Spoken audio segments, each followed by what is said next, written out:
కాబట్టి యేసు తాను మృతుల్లో నుండి లేపిన లాజరు ఉన్న బెతేనియకు పస్కా పండుగకు 6 దినములు ముందుగా వచ్చెను. అక్కడ వారు ఆయనకు విందు చేసిరి. మార్త ఉపచారము చేసెను.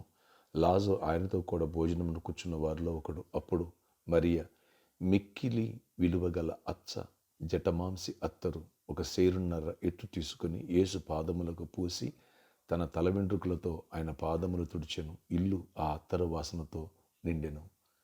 యోహాను సువార్త 12వ అధ్యాయం మొదటి 3 వచనాలు. Praise Jesus.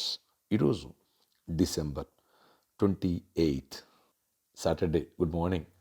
పరలోకనేశ్వర సంఘ బిడ్డలకు, ఆత్మీయులకు, పరిచారకులకు, అలాగే ఇతర రాష్ట్ర దేశాల మన ప్రియులందరికీ అడ్వాన్స్ హ్యాపీ న్యూ ఇయర్. కృపా సంవత్సరంగా దేవుడు మార్చి కృపను అనుగ్రహించునుగాక. ఇప్పటి నుంచి సిద్ధపడదామా? ఇక్కడ థ్యాంక్స్ గివింగ్స్ ప్రేయర్. చనిపోయిన లాజర్ని యేసుప్రభు వారు మృతులోంచి లేపారు. ఎస్, ఆ ఫ్యామిలీ అంతా చాలా కృతజ్ఞత నిండి ఉంది. ఎప్పుడైతే ప్రభు ఆ తర్వాత ఆ ఊరికి వచ్చారో, ఆ ఇంటికి ఆహ్వానించారో, అక్కడ గొప్ప విందుని ఏర్పాటు చేశారు.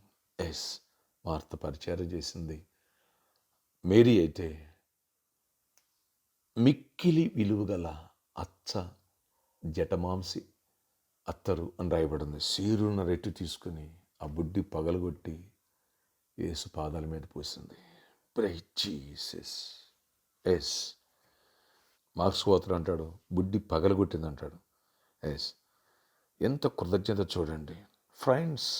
ఎందుకని? దేవుడు మరణాన్ని నుంచి విడిపించారని. సంవత్సరం అంతా దేవుడు కాచి కాపాడారు. నా ప్రాణమై యెహోవాను సన్నిధించు, మన అంతరంగ సమస్తం ఆయన చేసిన ఉపకారాలు దేనిని మరవద్దంటాడు. ఎస్, వాళ్ళు కృతజ్ఞతగా థ్యాంక్స్ గివింగ్ ప్రేయర్ పెట్టారు. అద్భుతమైన రీతిలో చూడండి, అతి ఖరీదైన విలువగల అచ్చ జటమాంసి అత్తరు ఒక సేదున తీసుకొని వచ్చి ఆయన పాదాలను పోయాడు. అంత అవసరమా చెప్పండి?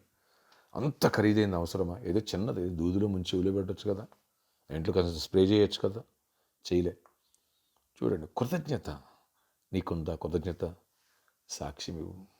దేవుడు ఎంతో నిన్ను ఈరంతా కాచి కాపాడినారు. చివరి సండే, ఇంకో సండే లేదు, మిస్ కాకు, సాక్ష్యం ఇవ్వు. అలాగే అమెరికా లాంటి దేశాలు కృతజ్ఞతగా విలువైన కానుకలు చెల్లిస్తారు. ఎస్, మందిరంలో. ఎందుకంటే దేవుడు ఎట్టు కాచి కాపాడినప్పటికే 2-3 యుఎస్లో అక్కడక్కడ ఉండేవాళ్ళు థ్యాంక్స్ గివింగ్స్ అని చెప్పేసి అని, దేవుడు కాచి కాపాడినందుకు అని చెప్పేసి అని ఆఫరింగ్స్ మన పరిచయకు పెట్టారు. మన బిడ్డలే, వేరే వాళ్ళు కాదు. మనకేదో అమెరికా నుంచి ఫండ్స్ లేవు. ఈ విషయాలు గుర్తుపెట్టుకోండి. ఎస్, చాలామందికి ఇది తెలియదు. ఫ్రెండ్స్, ఈ విషయాన్ని కృతజ్ఞత కలిగి ఉందాం. అలాగే న్యూ ఇయర్కి ఇప్పటి నుంచి సిద్ధపడదాం. వచ్చే ఆదివారం కృతజ్ఞత కలిగినటువంటి మెసేజ్లు, అలాగే నెక్స్ట్ సిద్ధపాటు మెసేజ్లు ఉంటాయి.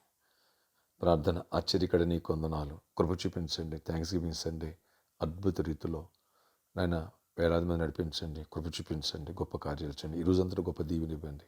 ఎవరు వ్యాధిస్తూ వారు స్వస్థపరచండి, చీకటాత్మలు లయపరచండి. యేసు నామములో స్వస్థత విడుదల చేయండి. ప్రతి ఒక్కరు సాక్ష్యం ఇవ్వాలా, కృప దయచేయండి, ఆశ్చర్యకార్యాలు జరిగించండి.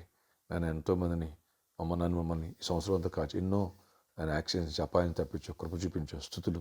ఎంతోమంది జాబులు ఇచ్చావు, ఎంతోమందిని స్వస్థపరచు, ఎంతోమంది మెరాకులు చేసావు, స్థుతులు చెల్లిస్తున్నావు. ఆయన ఈ ఉదయకాలం అనేది దీవెన దయచేసి పేరుకి ప్రతి బిడ్డను ఆశీర్వదించండి. జాబ్స్ ఇవ్వండి. ఆయన ప్రమోషన్స్ ఇవ్వండి. ఆయన సొంత ఇల్లు ఇవ్వండి. దీవెన ఇవ్వండి. క్రిస్మస్ ఆశీర్వాదాలు ఇస్తాను, ఆశీర్వాదాలు దయచేయండి. అయ్యా, మమ్మల్ని కింద నుంచి పైకి లేవనెత్తడం నువ్వు వచ్చావు, కృపనివ్వండి. పని నుంచి దిగి వచ్చావు, కృపనివ్వండి. లాభనెత్తండి, దరిద్రం నుంచి విడిపించండి, సమస్యను విడిపించండి. థ్యాంక్స్ గివింగ్ నాయన ఈ సాటర్డే, ఈరోజు స్పెషల్ ఆఫరింగ్ ఎత్తడానికి కూడా కృపనివ్వండి. స్పాన్సర్ మీట్ కూడా కృపనివ్వండి. ఈరోజు బర్త్డే, వెడ్డింగ్ అని జరిపిన బిడ్డలు దీవించి దీర్ఘాయుష్ కృప సమాధానం ఇచ్చి నడిపించుకుని జయమనివ్వండి. యేసు నామములో ప్రార్థిస్తున్నా తండ్రి, ఆమేన్. ఫ్రెండ్స్, ఈరోజు సాటర్డే కాబట్టి సాయంత్రం 4 గంటల నుంచి 8 గంటల వరకు స్పాన్సర్ మీట్ కలదు. రండి, దేవుడు మనల్ని కాచి కాపాడేందుకు ఒక టీవీ ప్రోగ్రామ్ స్పాన్సర్ చేసి అనేకులు శుభార్త అందిద్దాం, లేదా కొంచెం కానుకిద్దాం. క్యాలెండర్ తీసుకుందాం, మిస్ చేసుకోవద్దు. రేపటి దినం ముందు ఆరాధన సేమ్ ఎవ్రీ సండే లాగా 4 వర్షిప్స్. మార్నింగ్ 6 o'clockకి ఒక వర్షిప్, మార్నింగ్ 8 o'clock రెండో వర్షిప్, మార్నింగ్ 10 o'clockకి మూడో వర్షిప్, సాయంత్రం 6 గంటలకి 4 వర్షిప్. ఈ విషయాన్ని గమనించగలరు. ఈరోజు స్పాన్సర్ మీట్లో కలుసుకుందాం. ప్రేరేపించిన వాళ్ళు ముందుకు రండి. అలాగే ఆ ఫంక్షన్ హాల్ మనీ కట్టాలి, ఇంకా ముందుకు రాలేదు, పెండింగ్ పెట్టారు, రేపు రమ్మన్నారు. ఈ విషయాలు గమనిద్దాం.